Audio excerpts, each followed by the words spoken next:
The Hypnotic Hiker presents nature, the drug of choice.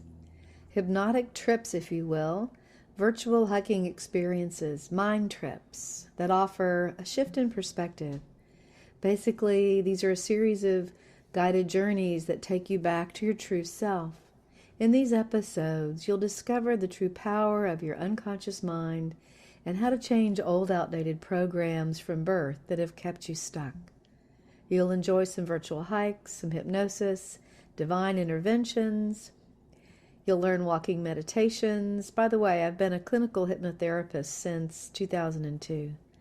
We'll explore the importance of staying connected or reconnecting to your wild child, to be in touch with our primitive minds, our instincts. We'll talk about how the modern world has tried to change us into cogs of a machine. I'll dive into mass hypnosis and the concept of transhumanism. We'll even explore regenerative ranching and agriculture.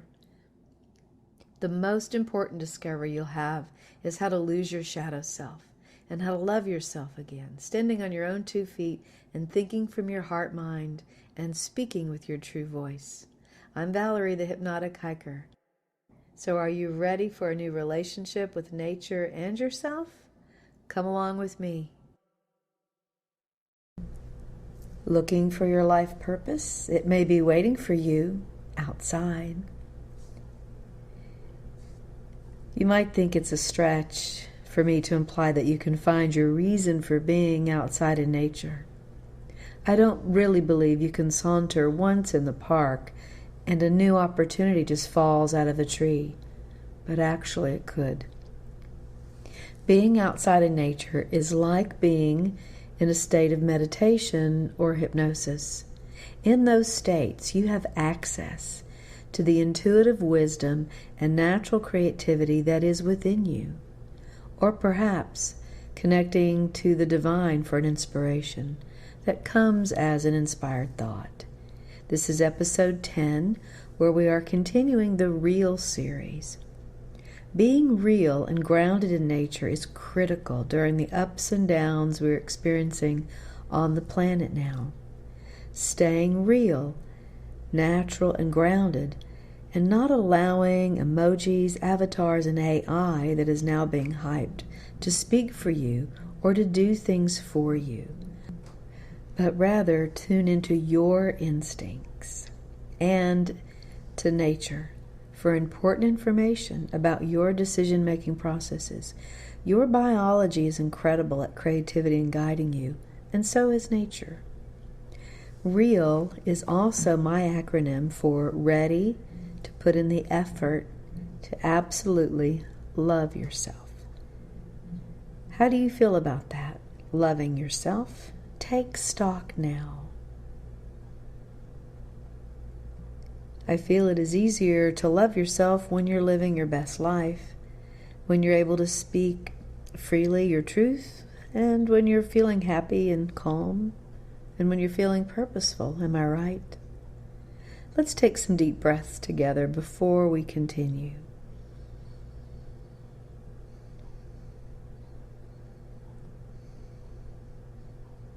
Have you spent time wondering if there's more to life? Have you ever asked, how can I live my best life? What is my purpose? Why am I here? What am I supposed to be doing? Would you like to know? The answers, as well as your purpose, have always been with you. And now that you've begun to make some important behavioral changes, like spending more time in nature, engaging all of your senses, and really noticing the semiotic relationship in nature and in you, then reconnecting to your purpose is easier than you think. But speaking of thinking, it really has nothing to do with that, except to think or ask, if I knew what my purpose was, it would be. From there, the subconscious mind goes to work to create ideas, images, and or sensations. And those symbols and feelings gradually direct you in your conscious life to clues about your purpose. Here's where it gets a little complicated. and volumes have been written about this. So I really can't cover the way to do that here. But I can say that when you're integrated, then your purpose is automatic, easy and effortless, because you're allowing it to occur. Nothing is forced, and you don't have to try to make it happen. That was a lot. So to clean your mind palette, let's take some more deep breaths before continuing. First, being integrated means being conscious of your physical, mental, and emotional needs. Also understanding the difference between the conscious mind and the subconscious mind, and the difference between your physical self and your spiritual self. Recognizing also your many talents, gifts, and experiences, and to integrate all of that into the best of your ability each day. As an example, if it's a day when you need to clean your house, then do that with that intention. Notice your physical body and its energy. Notice that as you are cleaning your mind, you're cleaning your house, vice versa. Make your intention to clean or clear something emotional or mental. So in other words, taking the understanding of all aspects of you and awareness of your emotional and mental states, and then focusing that, integrating all of that into what we are doing. So to me, that is integration of all parts of us, and I'm sure we all have opinions about what that is. But that's what I think it is and what it means to be integrated. This would be counter to allowing our emotions to pull us into a counterproductive response, like being angry because you had to clean your house and then breaking something unintentionally or maybe subconsciously. Maxwell Maltz is the author of Psycho-Cybernetics, and he describes the conscious mind as a servo mechanism, a continuous track, either positive or negative. The emotions determine the track, and the emotion and track become an imprint, and imprints guide or pull us into action, again, positive or negative. So when we're feeling really good and positive about something, like discovering our purpose, and you do need to get a little excited about it, we need that emotion to pull us off and onto another track. So we're on that positive track, and then we just stay on it and allow the ideas and opportunities to arise, but only if we allow it. Allow them to arise or be made known to us. And that is why we normally don't or can't let things happen easily, allowing things to happen. Yes, allowing it to happen are the words we mostly get hung up on. We discount the possibility by assuming that sounds too easy. All of this sounds like a lot of work, but it's so much easier than trying to force the idea, to force the answer to why you're here, what your purpose is. It is similar to trying to remember the name of someone or something, and the harder you try, the less the effect. But when you go on to something else, it comes to mind.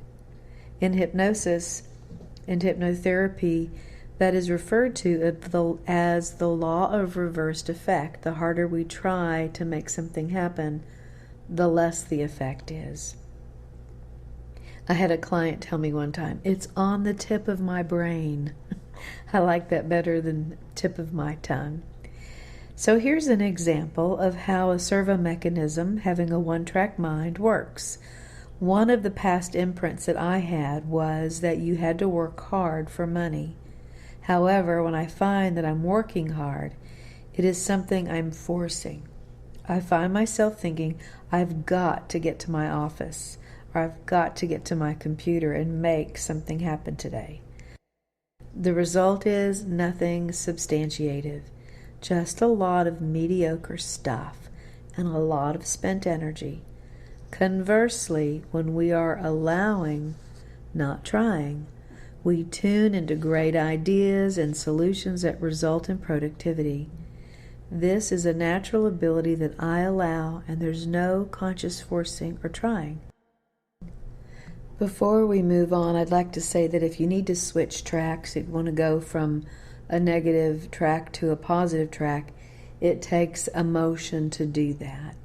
So getting excited about something really helps you to start focusing more on that way, and then more and more like feelings, thoughts will join you and make that track even stronger. That's to put it very simply.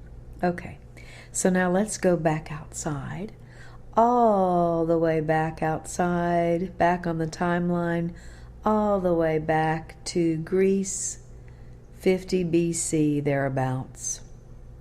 Greek philosopher Lucretius wrote, and I'm not going to say this in the Greek word, but the interpretation of the poem that he wrote, actually it's a 7 CD volume, is called On the Nature of Things, based on observing the natural world.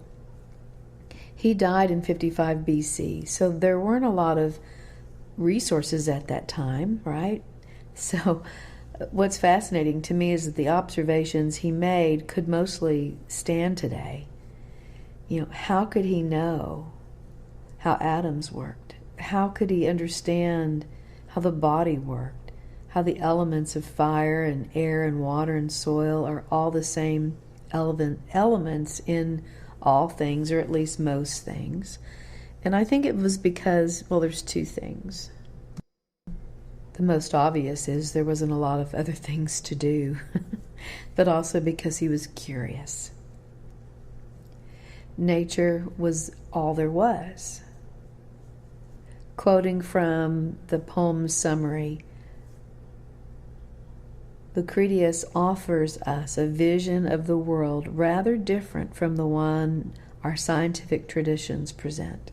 His world was in constant motion, driven by the mechanical forces of production and dissolution. He was considered a materialist. The way that he talks about nature and how it works is just fascinating to me. There were no microscopes or telescopes back then, only his curiosity, his ability to observe, to think, and to ask questions. By the way, I'm not totally in agreement with his materialistic view, but I am in awe of his ability to observe and ask questions. How do you observe nature? What curiosities do you have? The clue to a new invention, a new company, a new book may be out there for you in nature. Go out in nature with a light expectation, but heavy on the intention. Now, listen very closely. You are here to bring joy into someone's life, to improve the natural world, to create jobs, to develop a new product, to write an inspirational book, to teach, to preach. You have gifts. Connect to them. Our world needs everyone fully present and actively participating in creating joy, fulfillment, purpose, and satisfaction in our lives and in the lives of others. Be intentional in your desire and know your purpose, and allow the ideas to be naturally revealed to you. To connect to your purpose or way of living a more purposeful life is to spend time in nature every day, at least once a week. When outside, focus on the intention you desire and ask the question, if I knew why I was here on this earth, it would be to. The answer does come to you. So take a deep breath and step outside and let me know what you discover.